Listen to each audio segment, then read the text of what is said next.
Ibu dan bapak calon guru penggerak, hutan adalah salah satu tempat hidup beraneka ragam hewan dan makhluk hidup lainnya. Hutan merupakan rumah bagi mereka.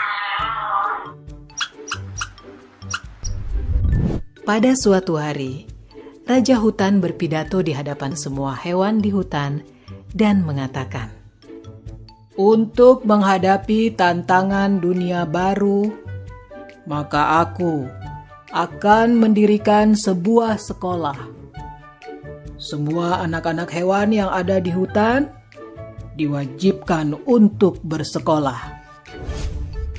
Tanggapan masyarakat hutan setelah mendengar perintah sang Raja Hutan tentang kewajiban anak-anak harus bersekolah sangatlah beragam. Jadi terdengar keriuhannya. Mereka mendiskusikan kurikulum yang harus diajarkan di sekolah hewan tersebut. Semua memiliki pendapat yang berbeda. Pagi yang cerah, warga hutan mengantar anak-anak mereka ke sekolah hewan untuk mendaftar masuk sekolah. Mereka antri dengan tertib berbaris. Warga hutan beserta anaknya dijelaskan oleh jerapah, sang kepala sekolah, bahwa sekolah hewan tersebut telah memutuskan untuk mengadopsi kurikulum kegiatan yang terdiri dari berlari, memanjat, berenang, dan terbang. Agar lebih mudah pengelolaan kurikulumnya, maka semua hewan wajib mengambil dan mengikuti semua mata pelajaran. Bebek sangat bagus dalam berenang. Bahkan ia lebih baik dari instrukturnya.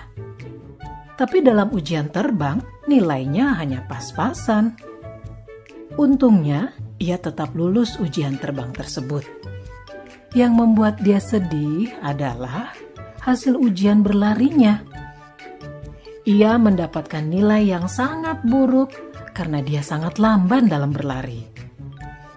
Padahal, bebek sudah berusaha dengan sangat keras. Dia harus tinggal di sekolah setelah sekolah usai untuk latihan berlari ini. Dia bahkan juga terpaksa meninggalkan hobinya berenang untuk menambah jam latihan berlarinya. Dia berlatih sangat keras hingga selaput kakinya robek. Akibatnya, ia pun tidak bisa menunjukkan hasil yang baik bahkan dalam ujian renang karena masalah dengan kakinya tersebut. Bebek pun gagal di ujian berlari dan hanya mendapat nilai rata-rata dalam ujian berenang. Bebek sedih sekali mendapat nilai rata-rata. Tapi di sekolah tidak ada yang peduli dengan kesedihannya. Menurut guru-gurunya, nilai rata-rata bebek sudah memenuhi kriteria ketuntasan minimal atau KKM. Jadi tidak masalah. Kelinci tadinya senang karena ia selalu mendapat nilai bagus di pelajaran berlari. Tapi akhir-akhir ini semangat belajarnya menurun drastis. Ia lelah karena hampir setiap hari harus mengikuti kelas remedial untuk berenang. Sementara itu, tupai adalah hewan yang sangat baik dalam memanjat pohon. Tapi saat pelajaran terbang, ia mengalami frustasi. Di kelas terbang, gurunya meminta ia terbang dari bawah ke atas, dan bukan dari atas pucuk pohon ke bawah. Karena diforsir, ia kelelahan. Tupai pun mengalami kram. Akhirnya, tupai mendapat nilai C dalam memanjat dan nilai D dalam berlari. Elang di kelas dikategorikan sebagai anak bermasalah dalam disiplin, sehingga sering sekali dihukum.